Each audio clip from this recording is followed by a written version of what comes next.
एक बाल ग्वाल रोजाना अपनी गायों को जंगल में नदी किनारे चराने के लिए जाता था।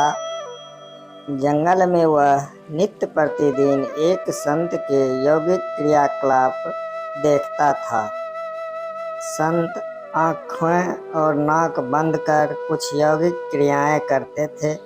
ग्वाला संत से क्रियाकलाप बड़े गौर से देखता था। एक दिन उससे रहा नहीं गया। उत्सुकतावश उसने संत से यौगिक क्रियाओं के बारे में पूछ ही लिया। बाल ग्वाल के सवाल पर संत ने जवाब दिया कि वह इस तरह से भगवान से साक्षात कर रहे हैं। संत के प्रस्थान करने के बाद ग्वाला भी यौगिक क्रियाओं को दोहराने लगा और इस बात का संकल्प ले लिया कि आज वह भगवान के दर्शन साक्षात करके ही रहेंगे।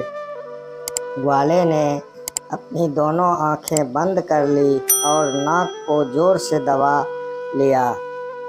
श्वास प्रवाह बंद होने से उसके प्राण निकलने की नौबत आ गई।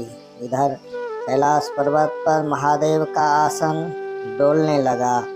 शिव ने देखा कि एक बाल ग्वाल उनसे साक्षात करने के लिए कठोर तप कर रहा है। उसके हठ को देखकर शिव प्रकट हुए और बोले, वत्स, मैं तुम्हारी तपस्या से प्रसन्न हूँ और तुमको दर्शन देने आया हूँ। ग्वाले ने बंद आँखों से इशारा कर पूछा, आप कौन हो? भोलेनाथ ने कहा, मैं वही भगवान हूँ जिसके लिए तुम इतना कठोर तप कर रहे हो। ग्वाले ने आंखें खोली और सबसे पहले एक रस्सी लेकर आया। क्योंकि उसने कभी भगवान को देखा तो नहीं था, इसलिए उसके सामने पहचान का संकट खड़ा हो गया। उसने भगवान को एक पेड़ के साथ रस्सी से बांध दिया और साधु को बुलाने के लिए भाग कर गया।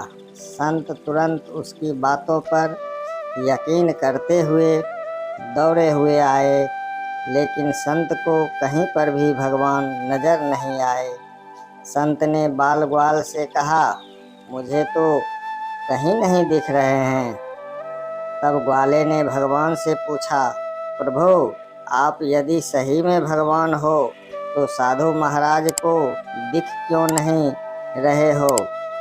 तब भगवान ने कहा, जो भक्त छल कपट रहित सच्चे मन से मुझे याद करता है, मैं उसको दर्शन देने के लिए दौड़ा चला आता हूँ। तुमने निश्चल मन से मेरी आराधना की, अपने प्राण दांव पर लगाए और मेरे दर्शन का दृढ़ संकल्प लिया। इसलिए मुझे कैलाश से मृत्युलोक में तुमको दर्शन देने के लिए आना ही पड़ा। जबकि साधु के आचरण में इन सभी बातों का अभी अभाव है। वह रोजाना के क्रियाकलाप करते हैं, लेकिन उनके मन में अभी भटकाव है। इसलिए मैं तुमको तो दिखाई दे रहा हूँ, लेकिन संत को नहीं।